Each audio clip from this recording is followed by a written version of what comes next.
Assalamualaikum warahmatullahi wabarakatuh. Salam sejahtera buat Sobat Sopter dimanapun berada. Semoga kita selalu dalam lindungan Tuhan Yang Maha Esa. Oke, Mimin akan lanjutkan cerita Liontin Giok Naganya. Oke, tanpa berlama-lama kita lanjutkan saja ceritanya. Bab 166-170, Liu Neng sibuk sendirian sepanjang hari. Meski tulangnya sangat lelah, dia sangat senang. Karena ketika dia berpikir untuk menjual begitu banyak uang, dia tidak merasa lelah. Keesokan paginya, Liu Neng datang ke ladang lagi dengan cangkul, dan dia berencana untuk melanjutkan penanaman sisa ladang hari ini. Awalnya, dia ingin meminta bantuan istrinya Li Xiu. Tapi Li Xiu terus menyalahkan Liu Neng karena mengambil kembali tanah dari kepala desa, mengatakan bahwa dia tidak ingin bertani dengan Liu Neng, dan dia tidak bisa kehilangan pria itu bersamanya. Bah, wanita yang tidak mengerti apa-apa, apa yang kamu katakan ketika aku menjual sayuran ini demi uang? Liu Neng mengutuk. Dia datang sangat awal, tepat pada waktunya untuk melihat tanah pertanian di sebelahnya sedang dipanen dan dimuat ke dalam truk. Di sisi lain, tunas hijau sudah tumbuh di ladang yang ditanam sehari lebih awal darinya. Tapi ladang yang dia tanam kemarin tidak ada apa-apanya. Liu Neng tidak terlalu memikirkannya, dan meludah ke telapak tangannya 2 kali, lalu melambaikan cangkulnya dan mulai melanjutkan bertani. Setelah memanen ladang di sebelah, beberapa penduduk desa datang dan mulai menanam benih baru di ladang. Ketika mereka melihat Liu Neng sedang menggali tanah, mereka mengabaikannya. Karena penduduk desa mengetahui perbuatan baik Liu Neng, di belakang mereka mengatakan dia adalah serigala bermata putih dan tidak tahu berterima kasih. Liu Neng tidak peduli. Siapapun yang ingin mengatakan sesuatu dapat mengatakannya, dan yang sebenarnya adalah menghasilkan uang.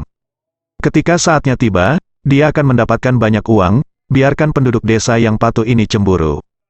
Hari lain berlalu, dan pada pagi ketiga, Liu Neng merasa ada yang tidak beres saat pergi ke lapangan.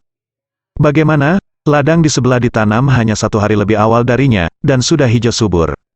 Dan di ladangnya, masih belum ada apa-apa, kosong. Berbicara secara logis, setidaknya ladang yang dia tanam pada hari pertama seharusnya sudah bertunas. Liu Neng bertanya-tanya apakah seseorang telah mengambil semua kecambah sayurannya secara diam-diam. Dia menggali ke dalam tanah dan menemukan bahwa benih yang dia tanam pada hari pertama masih utuh. Dia merasa sedikit gelisah. Pada pagi hari keempat, Liu Neng datang ke ladang lebih awal, tetapi masih belum ada apa-apa di ladangnya. Di tanah di sebelahnya, paprika sudah tumbuh. Sisi lain, yang ditanam sehari lebih lambat darinya, juga tumbuh tunas hijau setinggi jari. Bagaimana ini bisa terjadi? Liu Neng benar-benar panik. Dia tidak tahu apa yang salah dengan dirinya. Hari itu, dia diam-diam mengamati cara bercocok tanam orang lain, tapi tidak ada yang istimewa. Saat ini, beberapa tetangganya datang. Kakak Liu, bagaimana? Liu Neng menepuk kepalanya, belum ada yang tumbuh. Di mana tanahmu? Bagaimana? Beberapa tetangga tersipu dan berkata, Kakak Liu, kami belum tumbuh, tanyakan kepala desa untuk mendapatkan tanah itu kembali. Apa? Bajingan, Liu Neng memarahi. Hari itu Liu Neng membawa mereka ke kepala desa. Liu Neng yang pertama menyerang dan merebut kembali tanahnya, lalu Liu Neng pulang. Dia mengira beberapa orang lain akan meminta tanah itu kembali nanti. Alhasil, setelah sekian lama, hanya dia yang meminta tanah itu kembali. Kakak Liu, jangan marah, tunggu 2 hari lagi untuk melihat apa yang terjadi. Pemuda itu menghiburnya, ini adalah hari yang cerah di desa Xiaoye. Ye Chong, Zhou Yutong, dan Lin Wan semuanya ada di sana. Zhou Yutong dan Lin Wan mengepung komputer dan sedang memainkan permainan yang disebut Zombies vs Plants, cekikikan dari waktu ke waktu. Ye Chong duduk di samping dengan bosan. Apakah game ini menyenangkan? Dia berjalan di belakang kedua gadis itu, menyenangkan. Kamu bisa menempatkan zombie dan memakan tanaman yang menyerang. Jawab Zhou Yutong sambil menggunakan mouse untuk meletakkan zombie dengan tanda jalan di kepalanya di layar. Selama seluruh proses, dia bahkan tidak melihat Ye Chong. Ye Chong melihat kentang berguling, dan kemudian dimakan oleh zombie, hanci-hanci, yang ditempatkan oleh Zhou Yutong. Apa gunanya? Ye Chong bertanya lagi. Sungguh menyenangkan, ini ujian kebijaksanaan. Jika zombie tidak ditempatkan dengan benar, rumahmu akan ditempati tanaman. Kata Lin Wan, Waner, abaikan dia, otaknya yang bodoh tidak bisa memahami permainan yang begitu mendalam.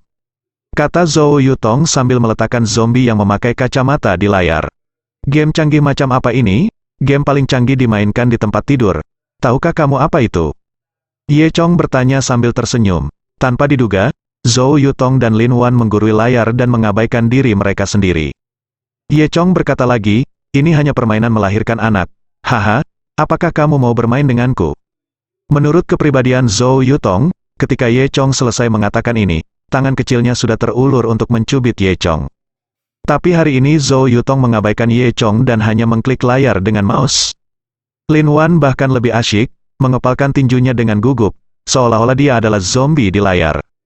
Ye Chong sangat membosankan, dia sangat menyesal memberi mereka komputer. Ini bagus, sekarang statusnya tidak sebagus komputer. Saat ini, Kiao Laosan masuk dari luar. Paman Yo, ada apa? Tanya Ye Chong. Kepala desa, kumpulan anggur dan krim kecantikan yang kita miliki dapat diangkut ke kota. Kata Kiao Laosan. Ye Chong mengangguk, rumput matahari dan bunga putih kristal es semakin berkurang di kilang anggur, dan Ye Chong mulai mengontrol produksinya. Setelah menyimpan stok yang cukup setiap minggu, akan dikirim ke kota seminggu sekali. Meski untungnya sedikit berkurang, bisa berlanjut hingga awal musim semi berikutnya, agar pasar tidak kehabisan stok selama beberapa bulan. Ya, Paman ketiga Kiao, kamu bisa istirahat hari ini, aku akan mengirimkannya. Kata Ye Chong, dia merasa bosan tinggal di desa, jadi kedua wanita cantik itu mengabaikannya. Tidak apa-apa, kepala desa, saya akan pergi, saya tidak lelah. Kata Kiao Laosan dengan bingung. Ye Chong tersenyum dan berkata, biarkan aku pergi. Aku hanya pergi ke kota untuk bertemu teman-teman. Kemudian Ye Chong pergi ke kilang anggur untuk mengepak mobil, dan mengendarai truk yang terisi penuh ke kota. Sepanjang jalan, Ye Chong melaju perlahan, pemandangan indah di kedua sisi jalan yang baru dibangun ini membuat Ye Chong merasa sangat nyaman. 40 menit kemudian dia berada di kota. Pertama, saya pergi ke tempat Lin Tianqi untuk mengantarkan anggur. Kemudian dia berdiskusi dengan Lin Tianqi tentang mendirikan perusahaan anggur. Lin Tianqi sedang mencari alamat perusahaan yang cocok baru-baru ini, mengatakan bahwa dia telah membandingkan banyak perusahaan dan ingin melihat apakah ada yang lebih cocok. Kemudian Ye Chong mengambil krim kecantikan dan pergi ke salon kecantikan Tang Chun. Sejak insiden terakhir di salon kecantikan Tang Chun menjadi populer, dan kini menjadi tempat suci para selebriti internet. Banyak orang meninggalkan pesan di bawah forum salon kecantikan setiap hari, menanyakan kapan botol merah kecil itu akan diluncurkan. Little Red Riding Hood sudah dimakan nenek serigala, kenapa Little Red Bottle belum ada di pasaran? Seorang netizen yang menyebutku yang paling cantik meninggalkan pesan. Orang lain dengan ketombe di seluruh kepalanya berkata, saya masih menunggu botol merah kecil untuk menghilangkan bekas luka di wajah saya. Netizen lain bernama Yidao, seorang wanita tua, meninggalkan pesan yang mengatakan bahwa jika botol merah kecil tidak keluar, dia akan membunuhnya setiap hari kirim pisau ke salon kecantikan. Di sisi lain, trik Liang Yin terungkap, dan dia ditangkap oleh departemen terkait. Rantai kecantikan mode ringan juga terlibat, dan telah sepenuhnya ditarik dari pasar kecantikan di kota Beijing. Saat ini, hanya keluarga Tang Chun yang mendominasi industri kecantikan di kota Beijing. Sayang sekali tidak diketahui siapa di balik rencana Liang Yin. Ye Chong masuk ke lobi salon kecantikan sambil memikirkan pertanyaan-pertanyaan ini. Aulanya masih sama, didekorasi dengan megah. Gadis gemuk di meja depan mengenali Ye Chong. Dia bergegas ke sisi Ye Chong, merendahkan suaranya dan berkata kepada Ye Chong, Tuan Ye, senang Anda ada di sini, Tuan Tang dalam masalah lagi. Hah, Ye Chong mengangkat alisnya, ada apa? Sebelum gadis gemuk itu bisa menjawab, seorang pemuda berkemeja hitam berjalan mendekat. Pemuda itu tampak berusia sekitar 27 atau 18 tahun, dengan rambut trendy, kancing kedua kemeja hitam terbuka, dan kalung emas digantung di lehernya. Kamu bicara dengan siapa? Tanya pemuda itu. Dia melihat Ye Chong. Cuaca sudah mulai dingin. Ye Chong masih mengenakan kaos putih, celana biru besar di bagian bawah tubuhnya, dan sepasang sandal usang. Karena setelah menerima warisan Dewa Naga, Ye Chong memiliki tubuh pelindung dari energi sejati di dalam tubuhnya. Bahkan jika dunia luar turun menjadi nol, dia tidak akan merasakan betapa dinginnya itu. Namun, pemuda berbaju hitam merasa bahwa pakaian Ye Chong tidak biasa dan buruk, dan dia memiliki ekspresi jijik di wajahnya.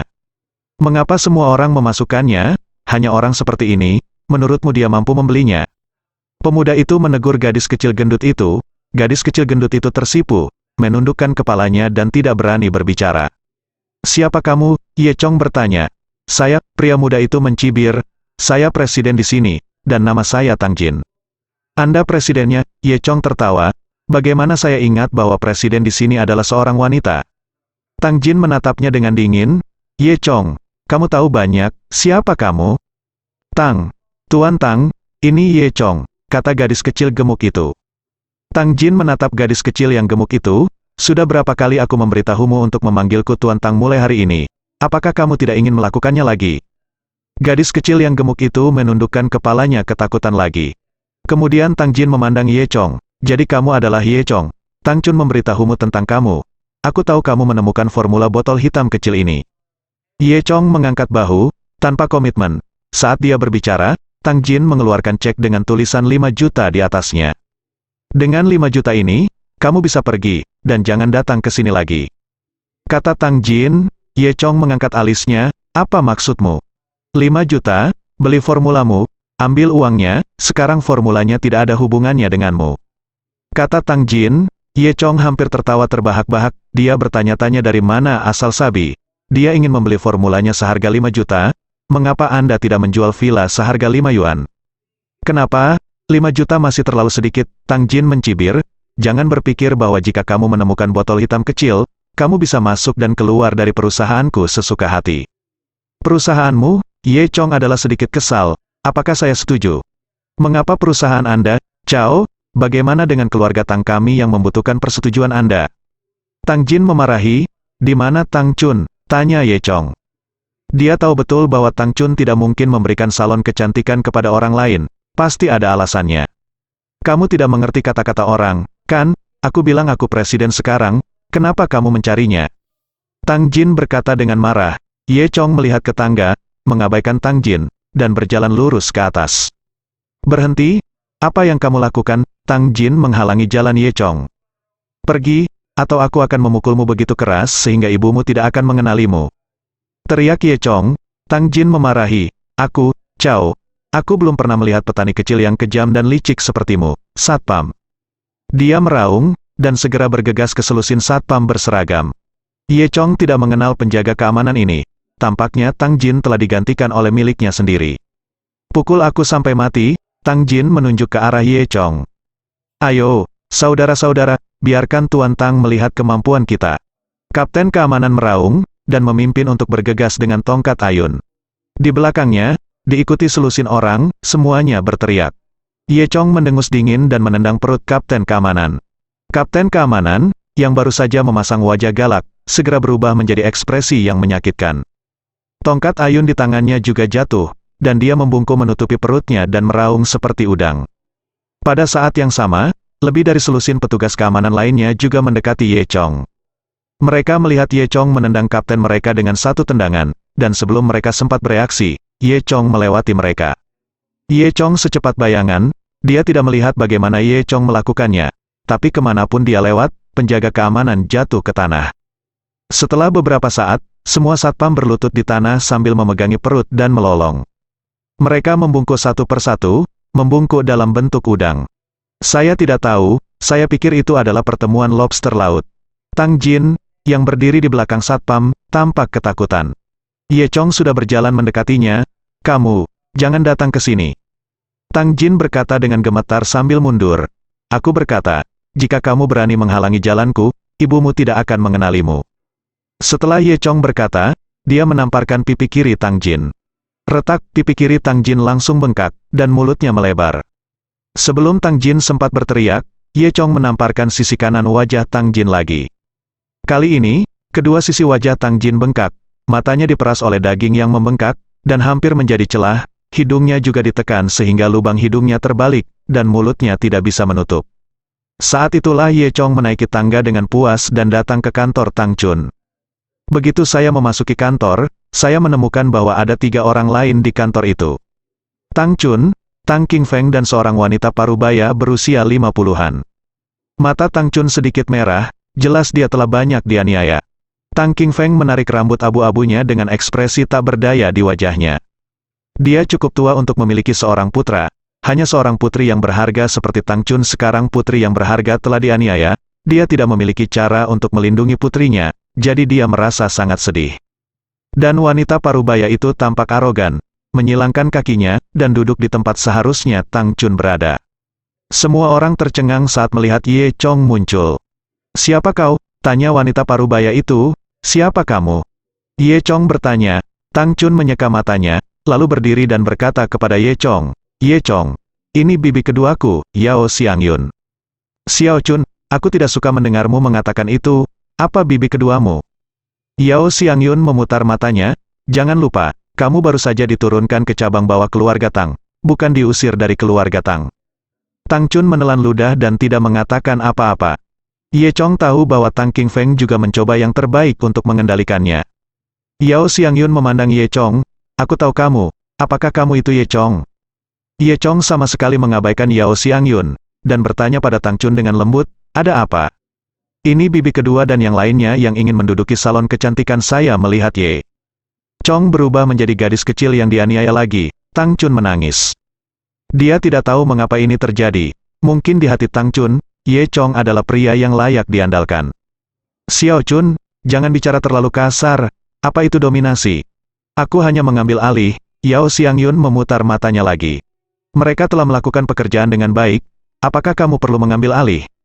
Tanya Ye Chong. Yao Xiangyun mendengus, jangan berpikir bahwa tempatmu yang malang ini adalah kue manis, bisnis ibuku di Luzhu jauh lebih besar dari ini, jika bukan karena fakta bahwa kamu memiliki botol merah kecil yang mudah meledak. Menurutmu saya akan peduli dengan salon kecantikan Xiaopo? Ternyata Yao Xiangyun juga berkecimpung dalam bisnis kecantikan di Luzhu, kota terbesar kedua di provinsi Jiangdong, dan bisnisnya sangat besar. Salon kecantikan Tang Chun memang tidak layak disebut menurutnya. Namun, botol merah kecil yang baru-baru ini menjadi sangat populer di internet menarik perhatian Yao Xiangyun. Karena efek dari botol merah kecil itu sungguh menakjubkan, kerusakan kulit permanen pun bisa disembuhkan. Yao Xiangyun sangat yakin bahwa ini akan menjadi produk yang akan membuat puluhan juta orang gila. Setelah banyak penyelidikan, Yao Xiangyun menemukan bahwa botol merah kecil itu ternyata adalah produk prarilis Balai Kecantikan Tang Chun. Sejak saat itu, Yao Xiangyun memiliki rencananya sendiri. Suami Yao Xiangyun adalah Tang Yusan, kerabat jauh Tang Chun, yang dianggap sebagai paman kedua Tang Chun. Jadi Yao Xiangyun ingin memanfaatkan hubungan ini untuk membuat keributan dan datang sendiri ke kota Beijing untuk mengambil salon kecantikan Tang Chun untuk dirinya sendiri. Karena laporan berita hari itu, Ye Chong secara khusus meminta reporter untuk tidak menunjukkan wajahnya. Jadi pertama kali Yao Xiangyun melihat Ye Chong, dia tidak tahu bahwa Ye Chong adalah penemu botol merah kecil. Dia hanya berpikir bahwa Tang Chun beruntung mendapatkan produk sebagus itu secara tidak sengaja. Ye Chong mencibir dan berkata, hehe, meskipun kami adalah salon kecantikan kecil, kamu tidak bisa mengambil alih begitu saja jika kamu mau. Yao Xiangyun tertawa datar, apakah kamu membutuhkan orang luar untuk membicarakan urusan keluarga Tang kita? Kakak Xiangyun, tidak bisakah kamu memberi kami cara untuk bertahan hidup? Tang Qingfeng berkata dengan agak lemah. Yao Xiangyun memutar matanya lagi, saudaraku, jika kamu berbicara seperti itu, aku tidak ingin mendengarkannya. Apa maksudmu dengan memberimu cara untuk bertahan hidup? Itu membuatku merasa ingin membunuh kalian semua. Serahkan pada Chun si kecilku, kata Tang Qingfeng lagi. Jelas, dia telah menanyakan pertanyaan ini berkali-kali. Saudaraku, ini ide Tang lamaku untuk membiarkan Ah masuk sebagai presiden di sini. Yao Xiangyun tersenyum, bukankah ini juga demi Xiao Chunmu? Demi kebaikan Xiao Chun, Ye Chong tidak bisa mendengarkan lagi. Wanita ini mengatakan kata-kata kurang ajar seperti itu. Bagaimanapun, Xiao Chun adalah seorang gadis, perusahaan seperti apa yang ingin kamu mulai, yang terbaik adalah menemukan pria untuk dinikahi di masa depan. Salon kecantikan akan diserahkan kepada Ajin. Xiao Chun akan mengambil pekerjaan paruh waktu di salon kecantikan. Anda bisa mendapatkan uang dan tidak perlu khawatir tentang itu. Betapa bagusnya itu. Kata Yao Xiangyun, lebih buruk, seolah-olah dia patah hati untuk Tang Chun. Tang Chun mendengus, dia meremehkan orang lain untuk mengatakan bahwa dia adalah seorang gadis. Benar-benar tidak tahu malu. Aku mengusir Xiao Chun dan yang lainnya keluar dari keluarga Tang saat itu, tapi sekarang salon kecantikan berjalan dengan baik. Aku malu untuk mengambil alih, kata Ye Chong dengan marah.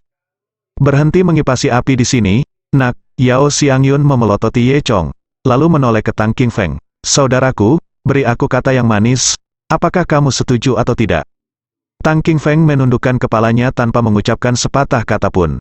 Yao Xiangyun melihat keraguan-raguan Tang Qingfeng, dan sangat tidak senang. Jika kakak laki-laki keberatan, maka biarkan Tang tua saya berbicara dengan lelaki tua tentang hal itu. Lelaki tua itu secara alami. Mengacu pada kepala keluarga Tang adalah keluarga besar di ibu kota. dengan gaya keluarga yang ketat dan tingkatan yang berbeda.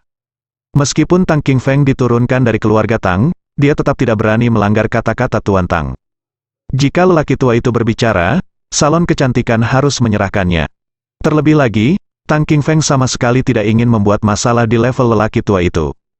Meskipun Tuan Tang adalah ayah Tang Qingfeng, yaitu kakek Tang Chun, Tang Qingfeng masih merasa malu dengan Tuan Tang. Inilah mengapa Tang Qingfeng bersabar. Dia benar-benar tidak bisa melawan raksasa keluarga Tang. Kalau tidak, dengan emosinya, jika seseorang berani menggertak putrinya yang berharga, dia akan bergegas maju sejak lama, dan orang yang menamparnya tidak akan bisa menjaga dirinya sendiri.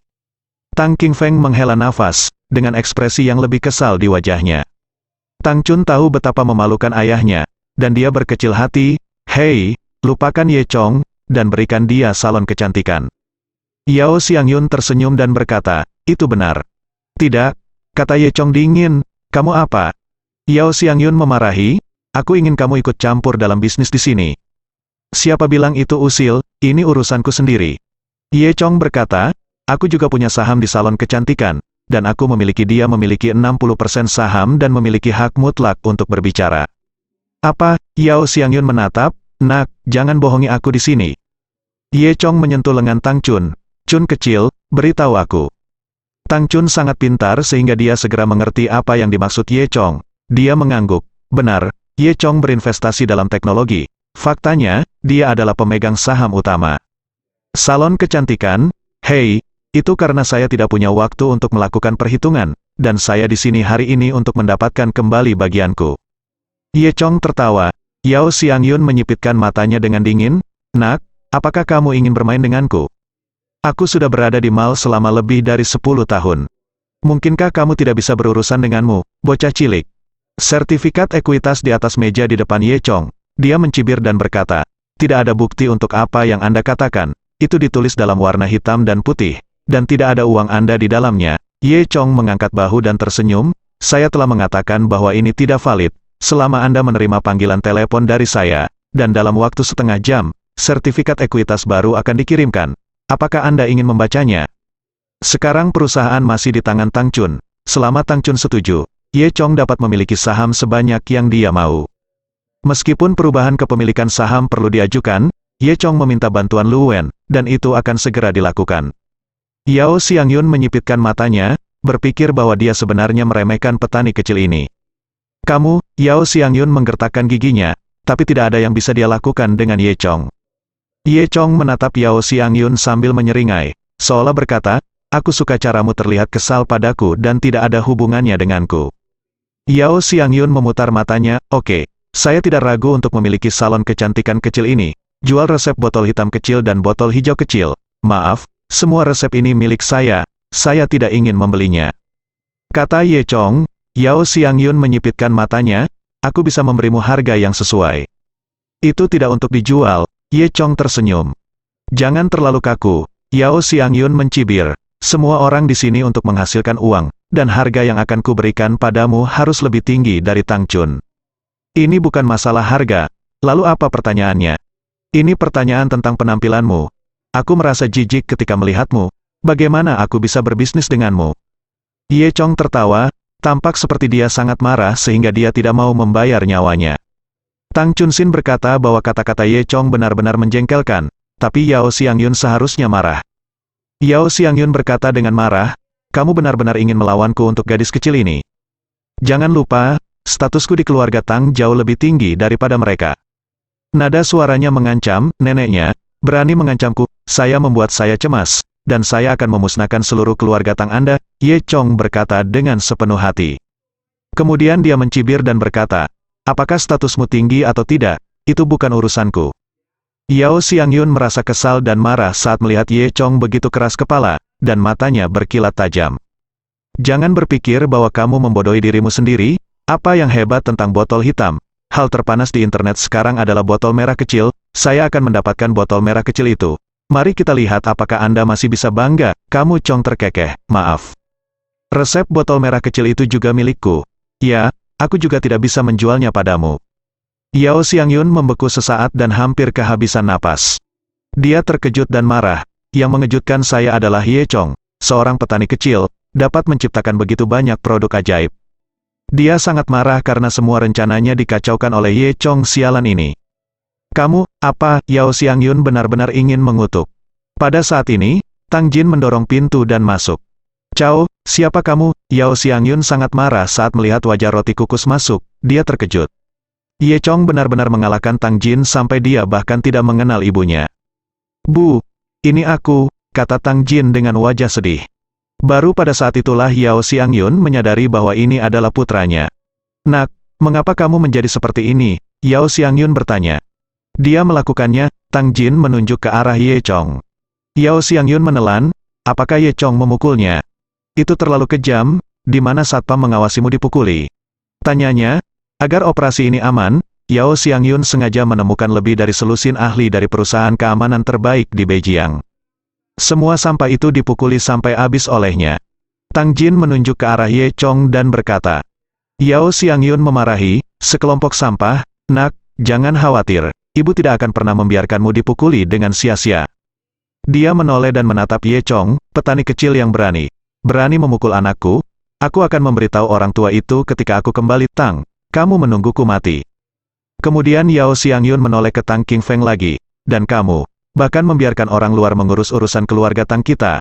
Aku pasti akan beritahu Tang. Ye Chong berdehem dan tertawa, berkata, aku ingin tahu apakah kamu memberitahu Tang tuamu tentang penyakitmu. Yao Xiangyun terkejut, dan dia tidak bisa tidak bertanya dengan rasa bersalah. Omong kosong apa yang kamu bicarakan, apa yang salah denganku? Tang Qingfeng dan Tang Chun juga sangat aneh, penyakit apa? Mengapa Ye Chong tiba-tiba mengatakan kalimat seperti itu? Apakah kamu perlu aku memberitahumu penyakit apa yang kamu miliki? Apakah ada obat yang disembunyikan di dalam tas? Ye Chong tertawa. Yao Xiangyun merasa lebih bersalah, dan dia benar-benar kehilangan penampilan membujuk tadi. Kamu berbicara omong kosong, Tang Chun bertanya dengan rasa ingin tahu. Kamu Chong, apakah dia benar-benar sakit? Infeksi spirochete pucat, Ye Chong tertawa. Apakah itu ya? Semua orang tidak mengerti. Pepatah populer disebut sifilis, kata Ye Chong. Yao Xiangyun menjadi marah karena malu. Kamu, diam. Bu, apa yang dia katakan tidak benar. Jika wajah Tang Jin tidak bengkak, dia seharusnya bisa melihat ekspresi terkejutnya saat ini. Yao Xiangyun menggertakkan giginya, karena suaminya tidak kompeten, jadi dia sering main-main di luar dan terkena penyakit seperti itu.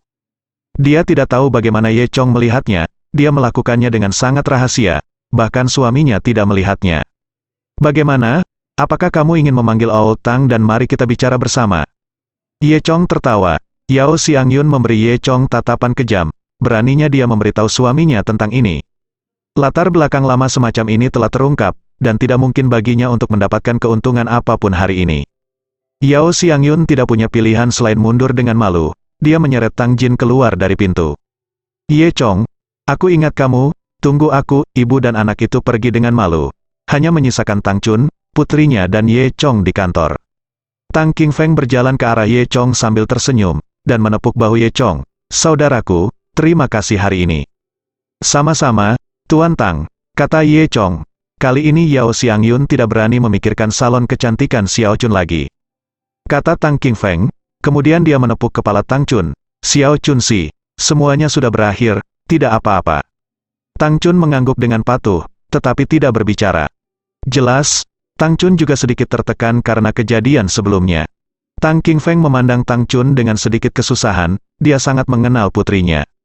Di depannya, putrinya selalu sangat kuat, dia ingin mengatakan sesuatu untuk menghiburnya, tetapi dia tidak tahu harus berkata apa.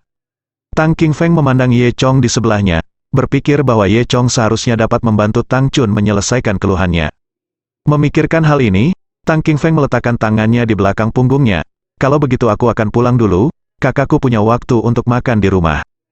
Setelah berbicara, Tang Qingfeng menatap Ye Chong dengan penuh arti, lalu meninggalkan kantor. Ye Chong juga tahu di dalam hatinya bahwa Tang Qingfeng sengaja meninggalkan dia dan Tang Chun sendirian. Benar saja, begitu Tang Qingfeng pergi, Tang Chun tidak bisa berhenti menangis. Dia melemparkan dirinya ke bahu Ye Chong dan mulai menangis. Ye Chong hanya merasa bahwa rambut Tang Chun sangat harum, dan tubuhnya lembut terhadapnya. Dia tidak tahu bagaimana menghibur Tang Chun, jadi dia berdiri diam di sana, tidak berani bergerak. Sampai Tang Chun menangis dan membasahi bahu Ye Chong. Kaki Ye Chong mulai terasa sedikit sakit. Baru saat itulah Tang Chun mengangkat kepalanya sambil mengendus hidungnya, menunjukkan senyum berlesung pipit. Ye Chong, terima kasih. Wajah cantik Tang Chun dihujani bunga pir, ada air mata samar di pipinya, dan rambut berantakan menempel di rambutnya, dahi superior. Ye Chong tampak sedikit bodoh, menggaruk kepalanya dan berkata, tidak, bukan apa-apa. Sebelum dia selesai berbicara, Tang Chun melingkarkan tangannya di leher Ye Chong, dan kedua bibir kecilnya menempel di mulut Ye Chong. Manis, lembut dan sedikit lembab, ini adalah perasaan dari mulut Ye Chong.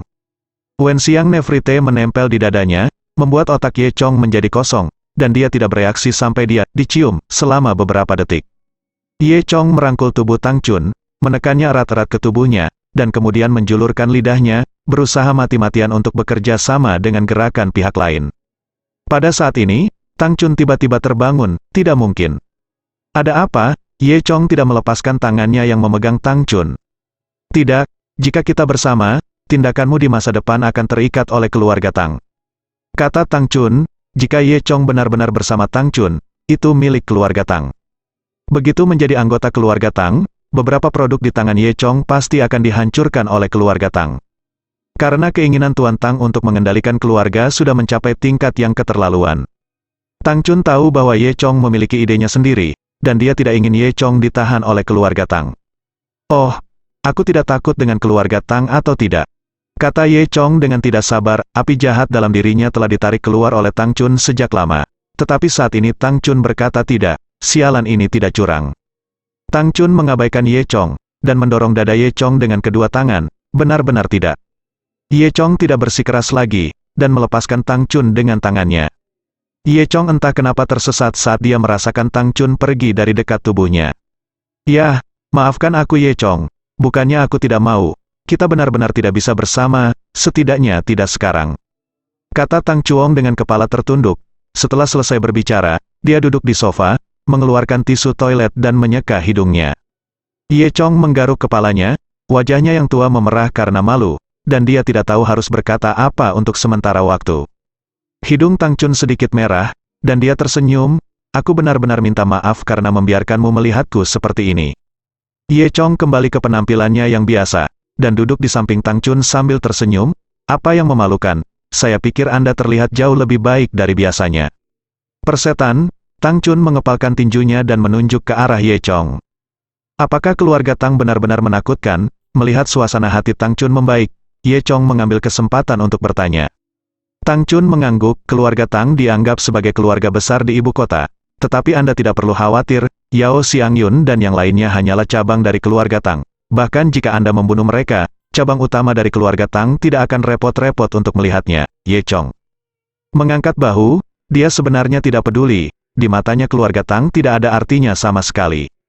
Tang Chun tiba-tiba tersenyum kecut dan menggelengkan kepalanya. Hanya saja saya khawatir suatu hari, cepat atau lambat, salon kecantikan saya akan diambil oleh keluarga Tang. Keluarga Tang sangat terkejut sehingga dia kembali ke keluarga Tang sebagai pemenang. Ye Chong tahu bahwa ini adalah favorit Tang Chun sepanjang masa, mimpi sejak. Jika salon kecantikan diambil alih oleh keluarga Tang, maka Tang Chun tidak akan punya apa-apa, tak heran dia begitu kecewa. Ye Chong menyentuh kepala Tang Chun untuk mengekspresikan kenyamanannya. Lalu dia berkata sambil tersenyum, aku punya cara. Kamu punya cara? Tang Chun menatap Ye Chong dengan mata terpejam. Kebetulan saya selalu ingin mendirikan perusahaan grup. Saya sudah memikirkan sebuah nama, dan itu akan disebut Grup Dewa Naga. Ye Chong mengatakan idenya yang telah lama ditunggu-tunggu. Saya ingin mengintegrasikan anggur dakiang, restoran Cina, sayuran, dan produk kecantikan yang ada menjadi satu. Di masa depan, mungkin untuk mengembangkan bisnis seperti pariwisata dan perawatan medis. Tang Chun mengangguk setuju. Anda benar-benar memilikinya. Ide itu bagus, dengan beberapa produk saat ini, itu cukup untuk membuat perusahaan grup lebih besar, dan jika ada industri baru di masa depan, akan ada lebih banyak ruang untuk itu, tapi Tang Chun tidak mengerti. Ini tidak ada hubungannya dengan salon kecantikannya, apa hubungannya? Ye Chong tersenyum dan melanjutkan, saya ingin mengakuisisi salon kecantikan Anda sebagai industri pilar grup Longshan. Tang Chun terdiam sesaat, dia tahu bahwa jika salon kecantikan dapat mengandalkan perusahaan grup, pasti akan mencapai hasil yang lebih luar biasa. Kalau begitu, bisakah aku terus menjadi presiden salon kecantikan? Tanya Tang Chun. Ye Chong tersenyum dan menggelengkan kepalanya. Saya khawatir itu tidak akan berhasil. Tang Chun tercengang. Jika demikian, apakah ini masih hasil kerja kerasnya sendiri? Bahkan jika salon kecantikan berkembang menjadi industri yang dapat mengejutkan keluarga Tang di masa depan, seberapa besar hubungannya dengan dia, Tang Chun? Tang Chun adalah gadis kecil yang keras kepala. Dia selalu ingin mengalahkan keluarga Tang dengan kekuatannya sendiri. Kalau begitu aku khawatir aku tidak bisa menjanjikanmu, kata Tang Chun. Ye Chong tersenyum dan berkata, jangan khawatir, dengarkan aku dulu. Tang Chun mengangkat kepalanya dan mendengarkan apa yang ingin dikatakan Ye Chong. Sebagai presiden dari seluruh grup Longshan, kamu sudah cukup sibuk. Kurasa kamu tidak akan punya waktu untuk merangkap bekerja di salon kecantikan, kata Ye Chong. Tang Chun tidak bereaksi pada awalnya. Butuh beberapa detik untuk memahami arti kata-kata Ye Chong. Maksudmu, kamu ingin aku menjadi presiden grup Longshan? Kamu juga tahu bahwa aku hanya bisa menjadi penjaga toko yang lepas tangan. Ye Chong tersenyum. Grup Dewa Naga benar-benar kekurangan presiden yang cakap.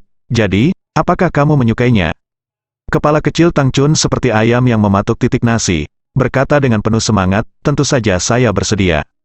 Jika Tang Chun dapat mengelola seluruh perusahaan grup, Tang Chun memiliki peluang yang lebih baik untuk mengejutkan keluarga Tang.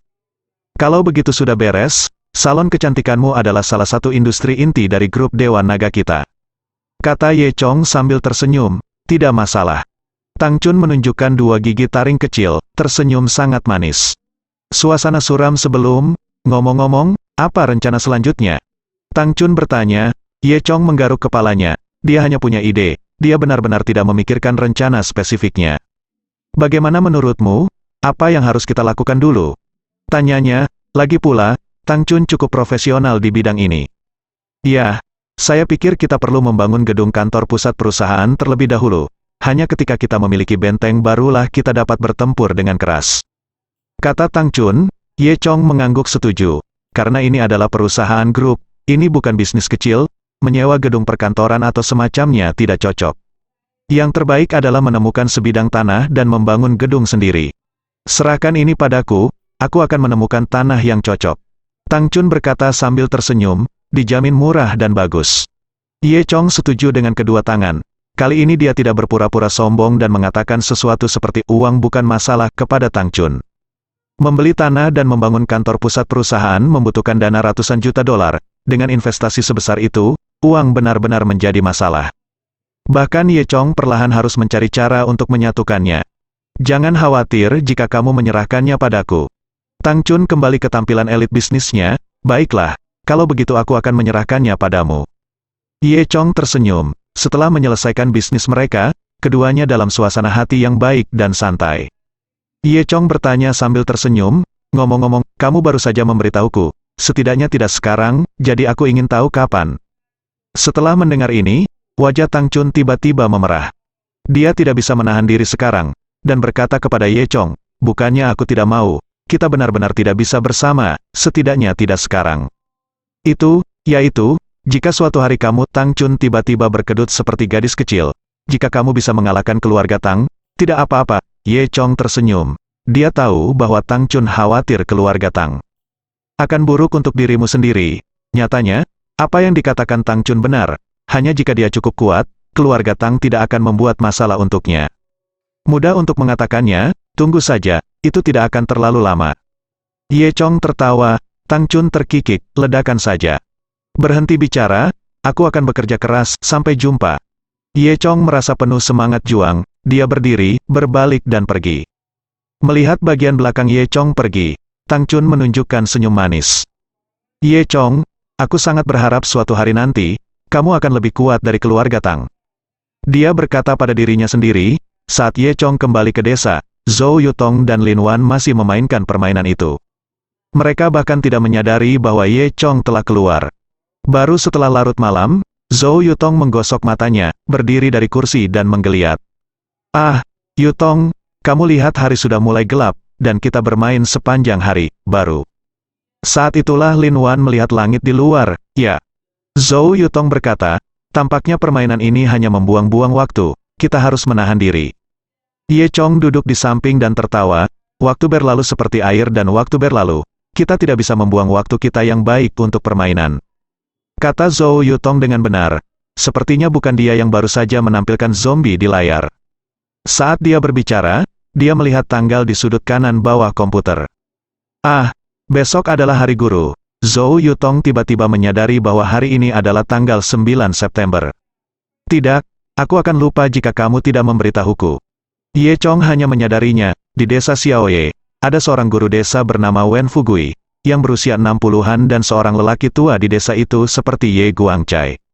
Tapi tubuhnya tidak sebaik tubuh Ye Guang, dan kakinya lemah. Untuk waktu yang lama, karena bantuan penduduk desa, Wen Fugui tidak mati kelaparan. Penduduk desa baik hati di satu sisi, dan mereka lebih menghormati Wen Fugui. Ye Chong mendengar dari generasi yang lebih tua bahwa Wen Fugui dipindahkan dari kabupaten ketika dia masih muda.